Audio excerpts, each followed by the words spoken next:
গতকাল সুপার লিগে Mohammedan prime bank ম্যাচের ফলাফল ছাপিয়ে আলোচনার কেন্দ্রবিন্দুতে ছিল মুশফিকের আউট। আবু হায়দার রনির ক্যাচকে ঘিরে জল কম ঘোলা হয়নি। প্রাইম ব্যাংকের ক্রিকেটাররা আউট মেনে নেননি, মুশফিকও মাঠ ছেড়ে যাননি। প্রায় 15 মিনিট খেলা বন্ধ থাকে। ম্যাচ শেষে মুশফিকরা মোহামেডানের ক্রিকেটারদের সাথে হাতই মেলাননি। বিতর্কিত আউটের ঘটনা মুশফিক এখনও ভুলতে পারেননি।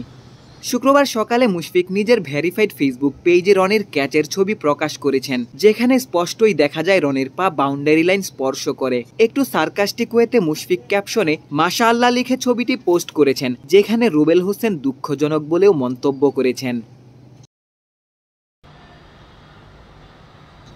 প্রাইম ব্যাংকের ইনিংসের 34তম ওভারের ঘটনা। নাইম হাসানের বলে বাউন্ডারি লাইনে মুশফিকুর রহিমের ক্যাচ নেন আবু হায়দার রনি। অবিশ্বাস্য ক্যাচ নিয়ে রনি উদযাপনে মাতেন, তবে মুশফিকুর রহিম মাঠ ছেড়ে যাননি। ক্যাচের ফুটেজ ম্যাচ অফিসিয়াল থেকে শুরু করে প্রতিপক্ষ দলের ক্রিকেটার কোচদেরও দেখান তামিম ইকবাল। তবে তামিম হয়তো ভুলেই গেছেন ডিপিএল এ থার্ড আম্পায়ার কিংবা টিভি আম্পায়ার নেই, আর তাই ফুটেজ দেখে সিদ্ধান্ত দেওয়ারও সুযোগ নেই। বাউন্ডারি লাইনে এমন সিচুয়েশনে ফিল্ডারের মতামতকেই প্রাধান্য দেয়া হয়। মুশফিকের আউটের ক্ষেত্রে দায়িত্বরত আম্পায়াররা রনির মতামতকেই গুরুত্ব দিয়েছেন।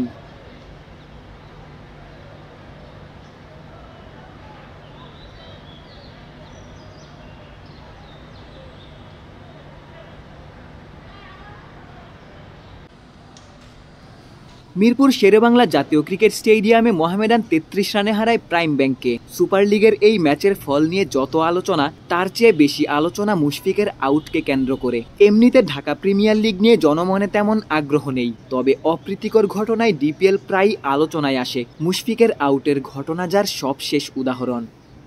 গোলাম সারোয়ার, ক্রিকেট 97।